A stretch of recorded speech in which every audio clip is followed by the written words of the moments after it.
한자를 왜 알아야 하는지 모르는 분들, 한자만 보면 거부감이 드는 분들, 잘 오셨습니다. 한자가 싫은 건 여러분의 탓이 아니라 지극히 자연스러운 일입니다. 학창시절 동안 무작정 한자를 외워야만 했기에 한자와 더욱 멀어진 것뿐이니까요. 이번에 저와 함께 한자를 알아가며 멀어졌던 한자와 친구가 되어보도록 합시다. 안녕하세요. 저는 한의과대학 한의과 1학년에 재학 중인 조윤지입니다.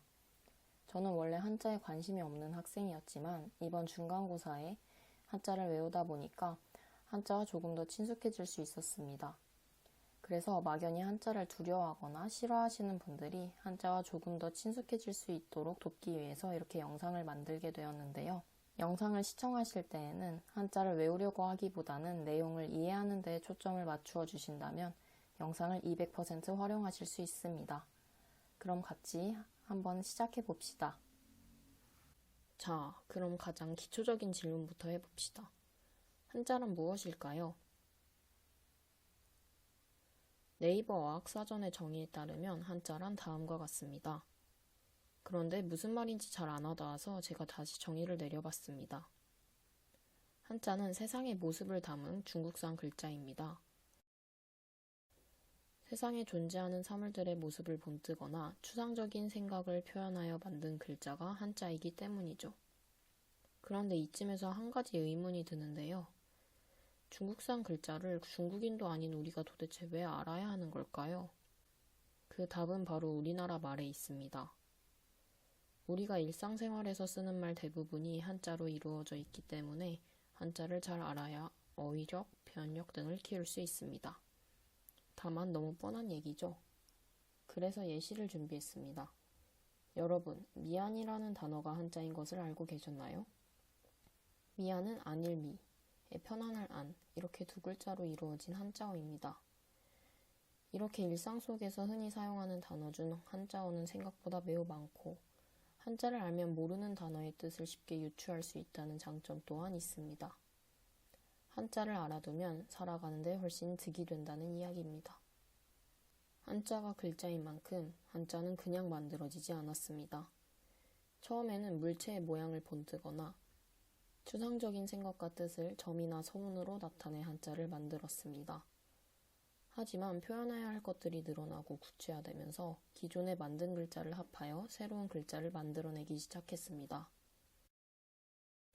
두 글자들이 합해질 때 두 글자들의 의미를 모두 살려 새로운 뜻을 지닌 글자를 만들어내기도 했고, 하나의 글자에서 의미를, 하나의 글자에서 소리를 가져와 새로운 글자를 만들어내기도 하였습니다.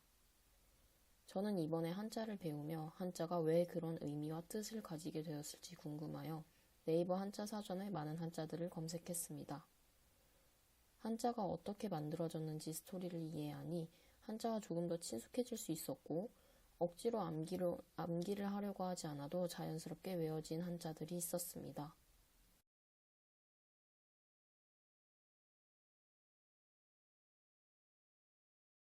이렇게 한자에 대해 조금만 관심을 가지고 궁금해한다면 한자는 더 이상 알기 싫은 남의 나라 글자가 아닌 우리 삶 속에서 사용되는 친숙한 글자로 여러분에게 다가올 것이라 생각합니다. 사실 한의학을 배우는 한의학과나 한약학과 학우분들과 같이 한자를 필수로 암기해야 하는 분들에게는 한자가 부담스럽게 다가올 수 있습니다. 따라서 마지막으로 한자를 어떻게 하면 쉽게 암기할 수 있을지에 대해 이야기를 해보겠습니다. 대부분의 한자는 여러 개의 한자가 합쳐져 만들어졌기 때문에 하나의 한자가 아닌 여러 개의 한자로 구성되어 있습니다. 하나의 한자를 이루고 있는 한자들의 뜻을 조합해보며 한자의 뜻을 유추해볼 수 있고, 그 한자를 이루고 있는 한자의 음이 그 한자의 음과 같은 경우가 꽤 있으니 이러한 팁을 활용해보세요. 다른 방법으로는 부수가 같은 한자끼리 묶고 차이를 바탕으로 암기하는 방법이 있습니다. 저는 이번 중간고사에서 이 방법을 활용하여 한자들을 조금 더 손쉽게 외울 수 있었습니다. 추가로 정말 안 외워지는 한자들은 네이버 한자 사전의 형성 원리를 찾아서 스토리텔링을 통해 외우기도 하였습니다. 여기 거울감을 보시면 거울감은 쇠금과 볼감으로 이루어져 있는데요. 볼감은 다시 신하신과 그릇명으로 이루어져 있습니다. 그래서 거울감을 신하가 새 그릇에 담긴 물을 통해서 자신을 바라보고 있다. 이렇게 스토리텔링을 통해서 거울감을 외웠더니 훨씬 외우기 쉽고 잊히지 않았습니다. 이렇게 한자를 이해하는 시간을 가졌는데요. 한자는 이상하게 생긴 그림이 아니라 우리의 삶을 표현하는 하나의 글자입니다. 일상 속에서 모르는 한자가 보인다면 한 번씩 검색해보고 형성 원리를 이해해본다면 한자와 조금 더 친숙해질 수 있을 것입니다. 그리고 결과적으로 어휘력, 표현력 향상에도 도움이 될 것입니다.